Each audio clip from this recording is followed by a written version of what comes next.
Hello दोस्तों, स्वागत है आप सभी का हमारे यूट्यूब चैनल पर। जैसा कि आप सभी को पता है, हम पॉलिटी के PYQs की सीरीज चला रहे हैं, जिसका आज पार्ट 6 हमने लाया है। और इस पे जो भी ये क्वेश्चंस अपलोड किए गए हैं, ये परीक्षा की दृष्टि से अति महत्वपूर्ण है। तो मैं आप सभी से आशा करता हूँ कि आप इसको ध्यानपूर्वक करेंगे और इसमें जो भी कॉन्सेप्ट समझाए जा रहे हैं, ये आपको पेपर में हेल्प करेंगे। तो चलिए आज का डिस्कशन शुरू करते हैं पहले क्वेश्चन के साथ।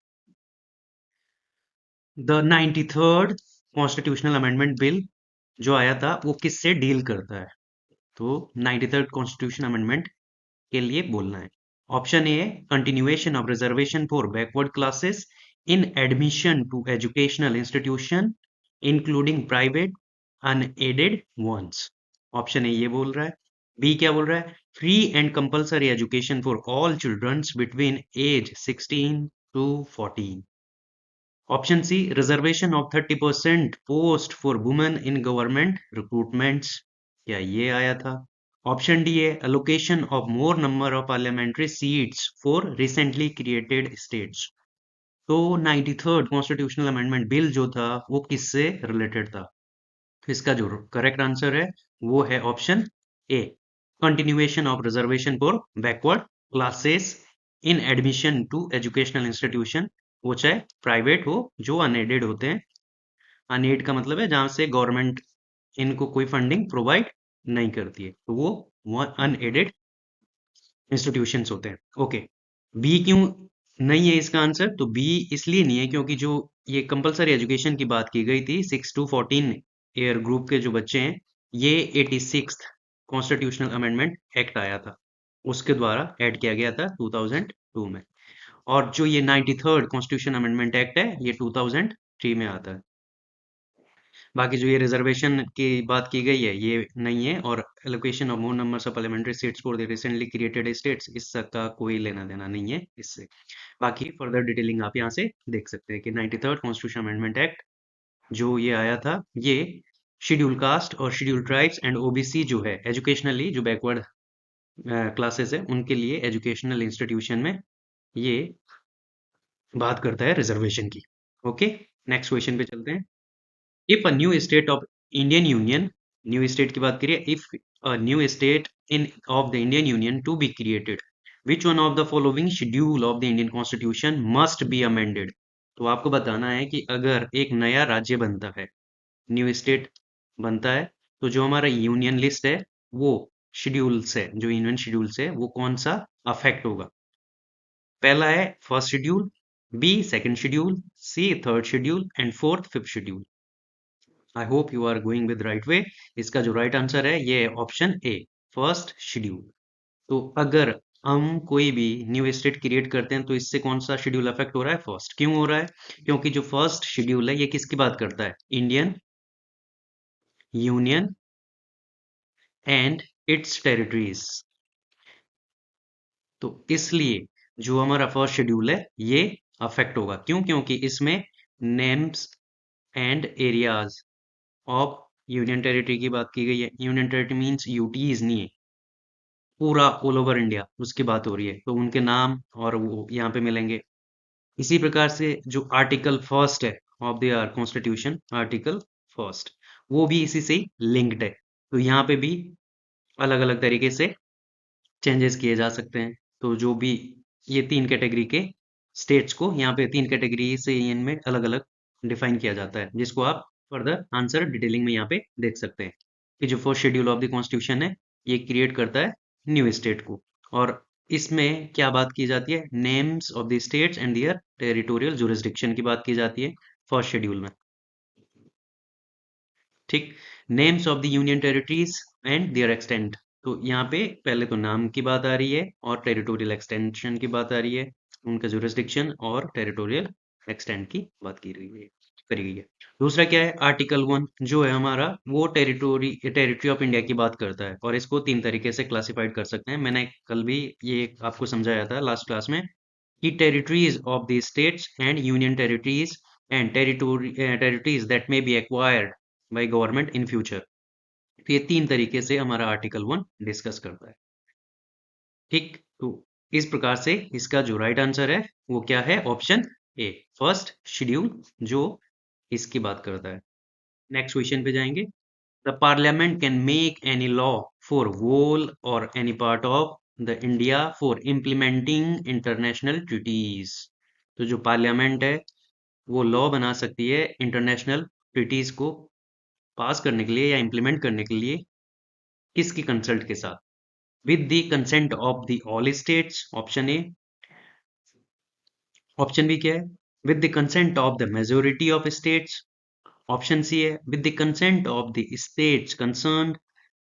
और ऑप्शन डी है without the consent of any state. तो इसका जो राइट आंसर है वो है option D, without the consent of any state. Means इसका क्या है?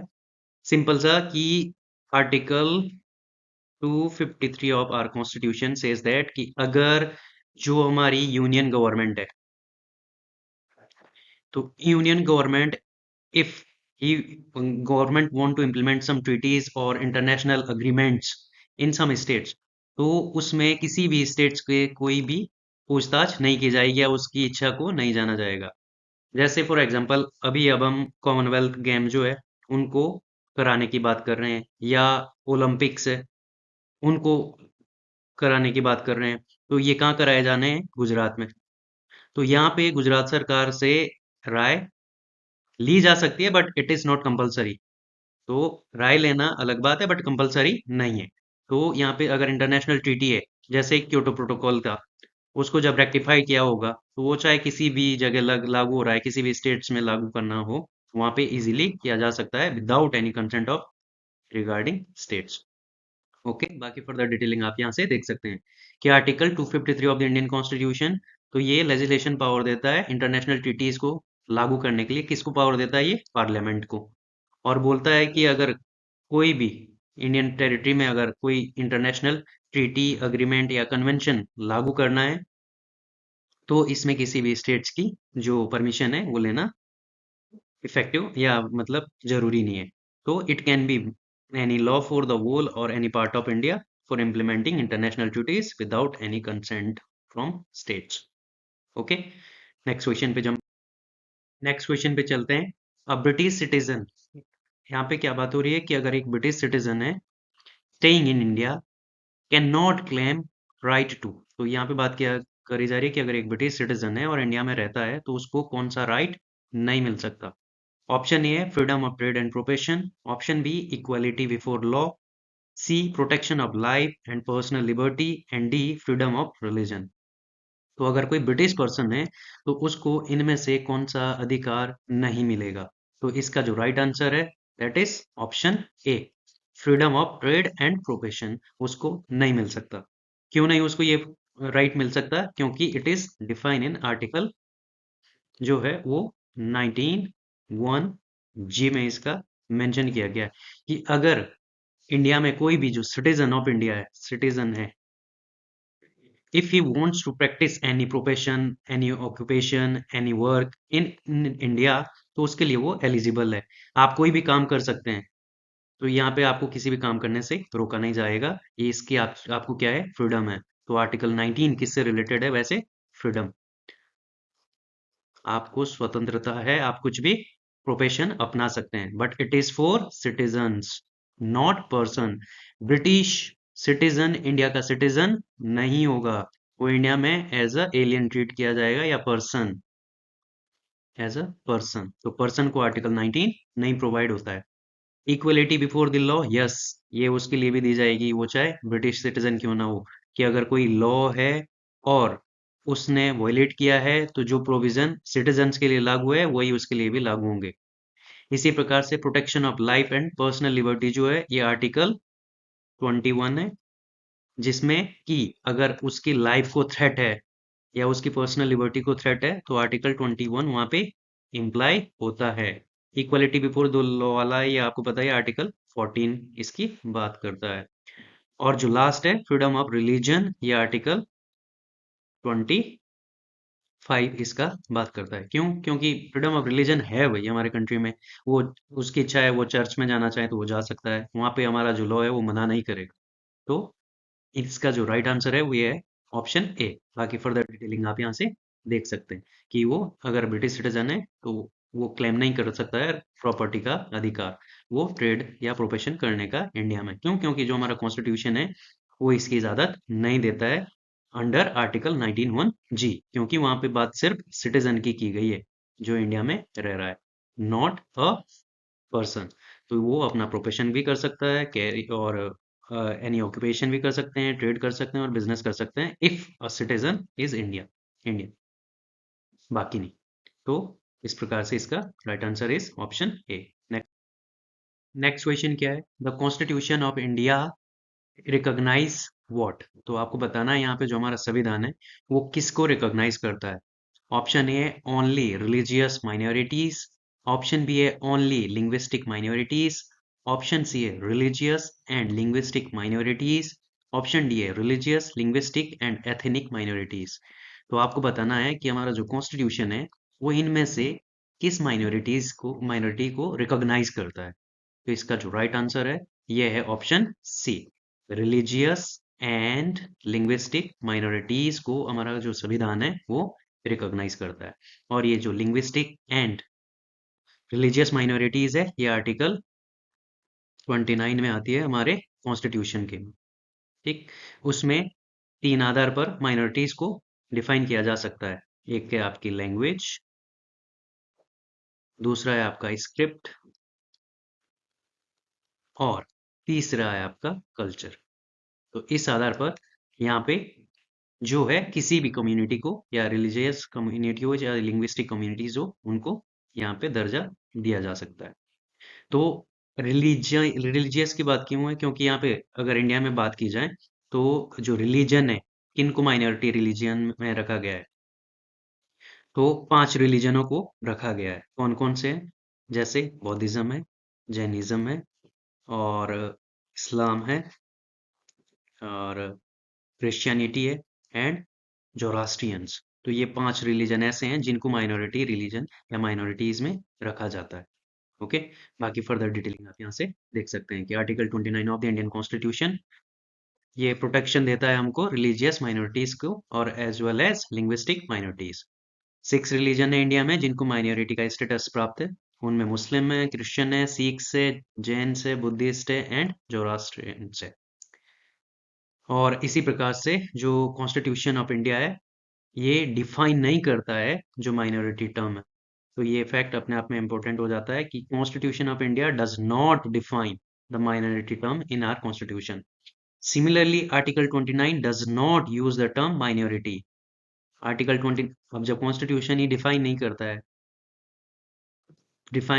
है तो आर्टिकल 29 किस प्रकार से उस टर्म को डिफाइन कर देगा। वैसे यहाँ पे मेंशन भी नहीं है कि माइनॉरिटी वर्ड जो है वो मेंशन ही नहीं है। इसकी जगह यहाँ पे सेक्शन ऑफ सिटीजन्स लिखा गया है। किसमें? आर्टिकल 29 में what it mentioned, section of citizens. Okay, और उनका क्या होना चाहिए? डिस्टिंक्ट लैंग्वेज होना चाहिए, स्क्रिप्ट होना चाहिए और कल्चर होना चाहिए। इस आधार पर वो माइनॉरिटीज मान लिए जाएंगे। ओके, तो ये है हमारे पास। सॉरी मैंने पीछे 5 बोल दिया था, ये है रिलीजन है। नेक्स्ट क्वेश्चन पे चलते हैं। Under which one of the following constituent amendment act 4 languages, यहाँ पे पूरा एक्ट है, 4 languages were added to the languages under 8th schedule of the constitution। तो आपको बताना है कि किस कॉन्स्टिट्यूशन के अंतर्गत 4 लैंग्वेजेस हमारे जो लैंग्वेज के लिए शेड्यूल रखी गई है या जो भी पार्ट है उसमें ऐड किया गया। तो option A 19th amendment act, option B है 91st amendment act, option C है 92nd अमेंडमेंट एक्ट और ऑप्शन डी है 93rd अमेंडमेंट। तो 8th शेड्यूल में कौन सी 4 लैंग्वेजेस रखी गई और किस अमेंडमेंट एक्ट के द्वारा रखी गई? तो इसका जो राइट आंसर है ये है ऑप्शन सी, 92nd अमेंडमेंट एक्ट के द्वारा। 4 लैंग्वेजेस कौन कौन सी थी जिनको जोड़ा गया था? तो 4 लैंग्वेजेस, एक थी बोडो, दूसरी थी डोगरी, तीसरी Maithili and fourth one is Santali. तो ये 4 लैंग्वेजेस थी जिनको हमने कॉन्स्टिट्यूशन में जोड़ा था। ये जो कि हमारी शेड्यूल 8 शेड्यूल है यहाँ पे जोड़ा था। पहले 18 लैंग्वेजेस थी और जब हमने ये 4 और ऐड कर दी तो जो टोटल लैंग्वेजेस है वो 22 हो गई। और ये आज 22 के 22 हमारी ऑफिशियल लैंग्वेजेस है। मीन्स इन 22 लैंग्वेज में जो काम है वो भारत सरकार या स्टेट गवर्नमेंट कर सकते हैं इजीली। ओके, तो इस प्रकार से आप इसको याद रखेंगे। इसकी जो डिटेलिंग है वो आप यहाँ से देख सकते हैं कि जो 92nd कॉन्स्टिट्यूशन अमेंडमेंट एक्ट है 2003 में आया था। 8th schedule of the constitution में इसने बोडो, डोगरी, मैथिली एंड संताली लैंग्वेजेस को जोड़ा था। और जो टोटल नंबर है ये 22 पहुंच गया और 22 के 22 ये ऑफिशियल लैंग्वेजेस रिकॉग्नाइज की जाती है भारत सरकार के द्वारा या भारत के द्वारा। ये क्वेश्चन इंपॉर्टेंट है। नेक्स्ट क्वेश्चन पे चलते हैं। विच one of the following best define the term states. तो आपको बोलना है कि इनमें से कौन सा सबसे अच्छे तरीके से जो स्टेट है उसको डिफाइन करता है। तो पहला क्या है? A community of persons permanently occupying a definite territory, independent of external control and possessing an organized government। State को डिफाइन कर रहे हैं। ऑप्शन बी है a political organised people, a definite territory and possessing authority to govern them, maintain law and order, protect their natural right, safeguard their means of sustenance. C है state की definition या state क्या है? A number of person who have been living in a definite territory for a very long time with their own culture, tradition, and government. D क्या है? A society permanently living in definite territory with the central authority and executive responsible to the central authority and an independent judiciary। तो ये सारी जो भी मगजमारी हमने पढ़ी है अभी तक, तो इसमें आपको बताना है कि इसमें से जो स्टेट है वो क्या है। ठीक, तो इसका जो राइट आंसर है वो क्या है? ऑप्शन ए। क्या है? A community of a person, एक कम्युनिटी होनी चाहिए। परमानेंटली ऑक्यूपाइंग डेफिनेट टेरिटरी, उनके पास एक डेफिनेट टेरिटरी होनी चाहिए। Independent of external control, means वो सोवरेन होने चाहिए अपने डिसीजन मेकिंग में। ठीक है। पोजेसिंग एन ऑर्गेनाइज्ड गवर्नमेंट, और उनको चलाने के लिए एक गवर्नमेंट होनी चाहिए। ये 4 कंपोनेंट होते हैं किसी भी स्टेट के। अगर स्टेट कोई भी नया स्टेट बनता है, यहाँ पे स्टेट से मतलब क्या है? देश से, किसी भी देश से। तो अगर यहाँ पे नया देश बनता है तो उसके पास ये 4 चीजें होना जरूरी है, तभी जाके वो देश बन सकता है। क्या? एक तो वहां पे पीपल होने चाहिए, कम्युनिटी। ठीक है, कम्युनिटी ऑफ अ पर्सन्स। दूसरे, उनके पास एक डेफिनेट टेरिटरी होनी चाहिए। तीसरा क्या होना चाहिए? वो सोवरेन होने चाहिए, उन पे किसी बाहर वालों का कंट्रोल नहीं होना चाहिए। तीसरा क्या है? उनके पास एक गवर्नमेंट होना चाहिए। तो ये 4 कंपोनेंट है। इन 4 कंपोनेंट से मिलकर आपका एक कंट्री बनता है या स्टेट बनता है। बाकी जो ऑप्शंस है ये डेफिनेशन को फुलफिल नहीं करते हैं। यहाँ पे पॉलिटिकली ऑर्गेनाइज पीपल की बात कर रहा है, डेफिनेटरिटी की बात कर रहा है, possessing authority to govern them, maintain law and order, protect their natural right, safeguard their means and sustenance. ये ठीक है मतलब, बट ये एग्जैक्ट नहीं है, क्योंकि यहाँ पे 4 कंपोनेंट नहीं आ रहे हैं। अब यहाँ पे जैसे गवर्न देम की बात तो कर रहे हैं, बट सोवरेनिटी की बात कहाँ हो रही है? इसी प्रकार से जो सी है ये क्यों गलत है? क्योंकि अ नंबर ऑफ पर्सन, अब नंबर कितने पर्सन? इनडेफिनिट है। Have been living in a definite territory, ठीक है, डेफिनेट टेरिटरी की तो बात कर रहे हैं। A very long time with their own culture, tradition and government. No, tradition and culture का तो कोई लेना देना ही नहीं है। A society permanently living in a definite territory, बिल्कुल ये तो है। Central authority and executive responsible, भाई ये सेंट्रल अथॉरिटी यहाँ पे गवर्नमेंट होना चाहिए जो उनको रूल करें। And central authority and independent judiciary. अगर ये सारी चीजें ऊपर है, 4 कंडीशन ये फुलफिल हो रही है, तो बाकी सारी चीजें खुद ही आ जाएगी। बाकी फर्दर डिटेलिंग आप इसकी यहाँ से देख सकते हैं कि कम्युनिटी ऑफ पीपल होना चाहिए, डेफिनेट पोर्शन ऑफ टेरिटरी होना चाहिए, independent of external control, organized government. ये इसके 4 कंपोनेंट है, first, second, third and fourth. ये इंपॉर्टेंट है और इनको आप याद भी रखेंगे। और साथ ही जो स्टेट हैज अ गवर्नमेंट, ताकि वो रूल्स बना सकें जो पीपल रहते हैं उस स्टेट में, उसके लिए एक सरकार का होना जरूरी है। नेक्स्ट क्वेश्चन पे चलते हैं। थोड़ा सा लेवल अब हम क्वेश्चंस का बढ़ा रहे हैं, तो be prepare for that. Other than the fundamental rights, Which of the following parts of the Constitution of India reflect the principle and provision of Universal Declaration of Human Rights 1948? तो जी ये universal human rights है, UN के या universal declaration of human rights है, वो हमारे fundamental rights में तो देखने को मिलता है। ये हमारा क्वेश्चन बोल रहा है कि ये आपके फंडामेंटल राइट्स में तो इंक्लूड किए गए हैं, बाकी किस चीज में ये इंक्लूड है या किस चीज में इनकी जो छवि है वो दिखती है। तो पहला क्या बोल रहा है, प्रियम्बल में दिखता है। दूसरा है directive principle of state policy में क्या है, इनकी छाया छाया दिखती है। सी क्या है, क्या जो फंडामेंटल थर्ड फंडामेंटल ड्यूटीज में इनका कोई वर्णन मिलता है। तो आपको इनमें से चूज करके आंसर सही देना है। तो select the correct answer using given code below. तो क्या है कि फर्स्ट एंड सेकंड करेक्ट है। ऑप्शन सी क्या है, फर्स्ट एंड थर्ड करेक्ट है। ऑप्शन बी क्या है, टू ओनली करेक्ट है। या ऑप्शन डी क्या है, one two and three correct है। तो इसमें हमको एलिमिनेशन मेथड पे भी जाना है।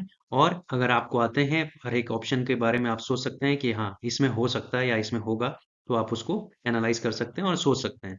तो जैसे यूनिवर्सल डिक्लेरेशन की बात करी जा रही है, तो क्या प्रियम्बल में वो सारी चीजें हो सकती है जो हमारे फंडामेंटल राइट में कनेक्ट करनी है चीजें। तो fundamental right are connected with our preamble, is it so? Yes. तो प्रियम्बल में इसकी छवि मिलती है। क्यों? क्योंकि जो हमारी प्रियम्बल है वो सेम वैसे ही प्रियम्बल है जैसे किसकी है, universal declaration of human rights की है। उसी प्रकार से हमने भी अपनी प्रियम्बल को रखा है। Directive principle of state policy, तो हमको देखना है कि जो directive principle of state policy है उसका फंडामेंटल राइट्स के साथ कोई लिंक है। अगर है तो बिल्कुल, तो ये भी कनेक्टेड है। क्यों? क्योंकि इसमें एक प्रोविजन आता है आर्टिकल 45 में। वो क्या बोलता है कि 0 से 6 साल तक के जो बच्चे हैं, स्टेट की ये ड्यूटी है कि वो उन बच्चों की देखभाल के लिए अच्छे से नियम कानून बनाएगा या उनकी देखरेख के लिए अपना योगदान देगा। और अभी ये रिसेंटली डिबेट में भी चल रहा है कि क्या इसको फंडामेंटल राइट कन्वर्ट कर दिया जाए, क्योंकि स्टेट के ऊपर ये सारी चीजें एक ऑब्लिगेशन नहीं डालता है। क्यों? क्योंकि ये जो डीपीएसपी हमारे, ये नॉन जुडिशियबल होते हैं। नॉन जुडिशियबल मीन्स जुडिशियरी यहाँ पे कोई अपना योगदान नहीं देती है, या ये फोर्स नहीं किए जाते हैं कोर्ट के द्वारा, नॉट फोर्स बाय कोर्ट। तो इसलिए इनको बोला जा रहा है, अभी ये डिबेट चल रही है कि जो 0 से 6 साल तक के बच्चे हैं उनके लिए जो आर्टिकल 45 में प्रोविजन है, क्या उनको फंडामेंटल राइट में लाया जाए। तो अगर फंडामेंटल में लाने की बात कर रहे हैं, तो ये जो आर्टिकल 21 है उसका ए पार्ट तो है कि 6 से 14 साल के बच्चों के लिए एजुकेशन फ्री प्रोवाइड करानी है। तो इसका 21 भी बन सकता है, इट इज इन फ्यूचर। तो यहाँ पे अभी हम कुछ बोल नहीं सकते हैं, बट ये डिबेट में। तीसरा क्या है, फंडामेंटल ड्यूटीज। तो क्या फंडामेंटल ड्यूटीज का फंडामेंटल राइट्स के साथ कोई कनेक्शन है? तो हमने जो प्रीवियस क्वेश्चन करे थे उसमें हमने कहा था कि जो फंडामेंटल राइट्स है और जो फंडामेंटल ड्यूटीज है ये go with hand in hand. तो इसका भी लिंक्ड है। तो फर्स्ट प्रियम्बल भी कनेक्टेड है universal declaration of human rights से। दूसरा डायरेक्टिव प्रिंसिपल भी लिंक्ड है। और तीसरा फंडामेंटल ड्यूटीज भी लिंक्ड है। किससे? Universal declaration of human rights. ये कहाँ हुआ था? 1948 में पेरिस में हुआ था। तो वहां पे यूएन ने एक ह्यूमन राइट का डिक्लेरेशन रखा था कि ये जो है ये ह्यूमन राइट होंगे और ये कंपलसरी प्रोवाइड करने हैं उनको। ओके, तो इसका जो राइट आंसर है ये क्या हो जाएगा? Option D. बाकी फर्दर डिटेलिंग आप यहाँ से देख सकते हैं कि जो universal declaration of human rights है ये जनरल असेंबली यूएन ने पेरिस में दिसंबर 10 1948 को इसको एक्सेप्ट करा था, ताकि जो ह्यूमन राइट्स है उनको प्रोटेक्ट किया जा सके और जो भी फंडामेंटल है उनको। तो स्टेटमेंट वन करेक्ट है, बिल्कुल करेक्ट है, क्योंकि इंडियन जो प्रियम्बल है ये प्रिंसिपल ऑफ प्रियम्बल से मैच करती है जो universal declaration of human right की है। स्टेटमेंट टू भी करेक्ट है, क्योंकि article 45 of the Indian constitution ये बोलता है कि जो 6 साल तक के बच्चे हैं उनके लिए एजुकेशन की बढ़ाने के लिए और उनकी चाइल्डहुड केयर को करने के लिए जो स्टेट है वो काम करेगा। जो थर्ड स्टेटमेंट है ये क्यों करेक्ट है? क्योंकि जो फंडामेंटल ड्यूटीज है, हमारी फंडामेंटल ड्यूटीज है, तो फंडामेंटल ड्यूटीज कहाँ पे आती है? Article 51A। और पार्ट कौन सा ये? Part 4A of our constitution.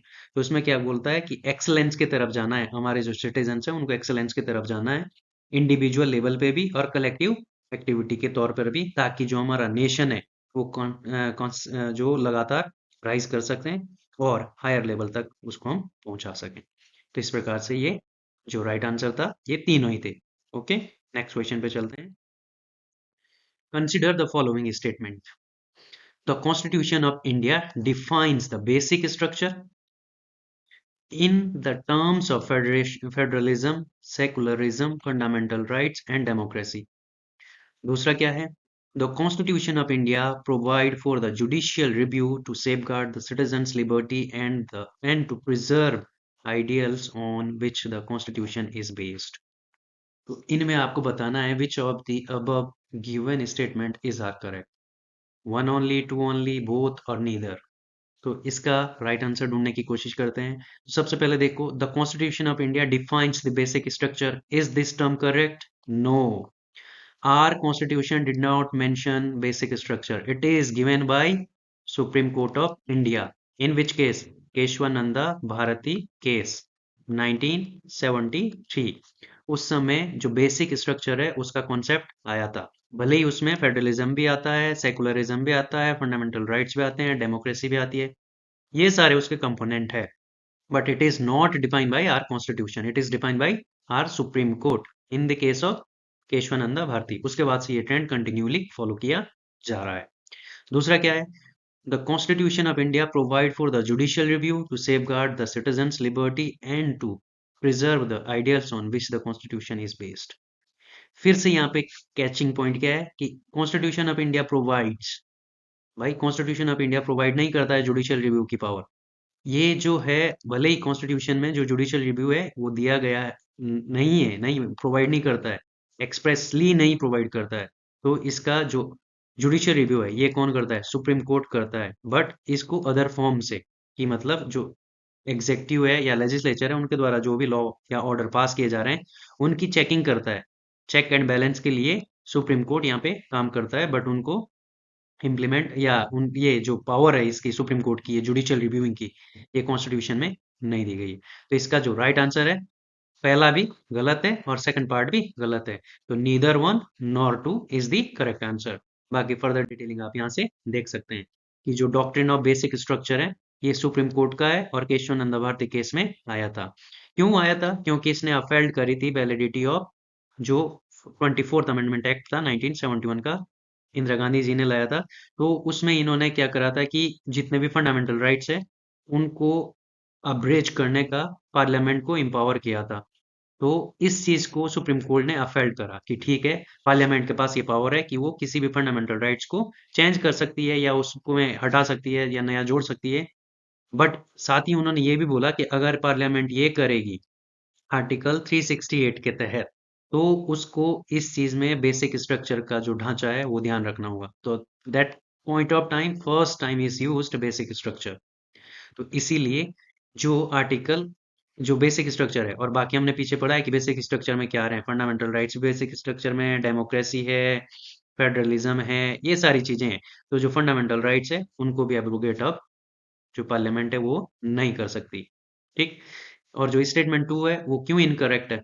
तो स्टेटमेंट 2 इसलिए इनकरेक्ट है क्योंकि जो जुडिशियल रिव्यू है is the power of the judiciary to examine constitutionality of legislative enactment and executive order, but Indian constitution does not expressly grant the court the power of judicial review. Expressly power नहीं है उनके पास, courts के पास, कि आप judicial review करें। ठीक है, I hope you understand very well. Next question पे चलते हैं और आज का ये लास्ट क्वेश्चन होगा। With reference to the provisions contained in part 4 of the Constitution of India, which of the following statement is are correct? तो जो पार्ट 4 है हमारे कॉन्स्टिट्यूशन का उसके बारे में कौन से स्टेटमेंट करेक्ट है? तो ऑप्शन फर्स्ट है they shall be enforceable by court, enforceable होना चाहिए कोर्ट के द्वारा। दूसरा क्या कह रहा है? They shall not be enforceable by any court. तीसरा क्या है? The principle laid down in this part to influence the making of laws by the state. तो आपको इसमें से करेक्ट आंसर चूज करके बोलना है। One only, two only, one and two only, two and three only. तो इसकी जो एग्जाम इन क्वेश्चंस को, इसके जो स्टेटमेंट है इसे चेक करते हैं। पहला स्टेटमेंट क्या है? They shall be enforceable by court. तो हमने पार्ट 4 के बारे में बहुत अच्छे से बात करी है। पार्ट 4 किसके बारे में टॉक करता है? डीपीएसपी के बारे में। तो डीपीएसपी को हम बहुत टाइम से कर रहे हैं, तो इसको हमने पढ़ा है कि ये इन्फोर्सेबल बाय कोर्ट नहीं है, कोर्ट के द्वारा इसको इन्फोर्स नहीं किया जा सकता। तो पहला गलत हो गया, दूसरा स्टेटमेंट अपने आप में करेक्ट हो गया। फिर they shall not be enforceable by any court, is it correct? Yes, this statement is correct. And third is the principle laid down in this part are to influence the making of law by the states. Yes, तो इसका जो main purpose है वो यही है कि जो इसमें हमने मेंशन करा है गया है कॉन्स्टिट्यूशन में, जो हमारे थिंकर्स ने ये डीपीएसपी बनाया है, वो इसीलिए बनाया है ताकि जो गवर्नमेंट है वो इनको ध्यान में रखते हुए अपने कानून बनाए, इसलिए इनको लाया गया है। तो थ्री भी करेक्ट है। तो वन इज नॉट करेक्ट, तो eliminate one one, and two is correct both in two. ऐसे हम इसको सिर्फ थ्री को चेक करके भी आंसर पा सकते थे। तो इसका जो राइट आंसर है ये है two and three only. Okay, बाकी फर्दर डिटेलिंग आप यहाँ से देख सकते हैं। पार्ट 4 में आता है आर्टिकल 36 से 51 तक इसका मेंशन है। डीपीएसपी नॉन जस्टिसिएबल है in nature, they not be legally enforceable by any court in their violation. मतलब कोई जैसे फंडामेंटल राइट का अगर किसी के साथ हनन होता है या उनके फंडामेंटल राइट्स को अब्रीच किए जाते हैं, तो वो अपने फंडामेंटल राइट को लेकर कि मेरा ये फंडामेंटल राइट का हनन हुआ है, सुप्रीम कोर्ट में जा सकता है डायरेक्ट, या हाई कोर्ट में जा सकता है। बट इसके वायलेशन में वो ये नहीं बोल सकता है कि सरकार ने मेरे को ये अधिकार नहीं दिए, ठीक, क्योंकि ये इन्फोर्सेबल है ही नहीं कोर्ट के द्वारा, और not legal by legally binding भी नहीं है। तो इसलिए ये जो सेंट्रल हो या स्टेट हो या लोकल लेवल की कोई भी गवर्नमेंट होती है, वो इससे बाहर है। वो अपने ये खाली प्रिंसिपल है, गाइडिंग प्रिंसिपल्स। और article 37 of the Indian constitution ये principle of the fundamental in the governance इनकी बात करता है, डीपीएसपी की। और ये ड्यूटी होती है स्टेट को कि इनको जब लॉ बनाए तो उनको ध्यान में रखें। तो आज का ये हमारा डिस्कशन यहीं पे समाप्त होता है। आई होप आप सभी को इस सीरीज को करने में अच्छा लग रहा होगा, और जो क्वेश्चंस हम लगा रहे हैं उसमें आप भी अपना पूरा ध्यान लगा रहे होंगे। इसी प्रकार से हम नेक्स्ट पार्ट इसका ले आएंगे, और जो नेक्स्ट पार्ट में क्वेश्चन के लेवल होंगे वो और बढ़ जाएंगे, अब little bit harder. So be prepare for that. तो आज के लिए यहीं पे इसे समाप्त करते हैं। तब तक के लिए नमस्कार, जय हिंद, जय भारत।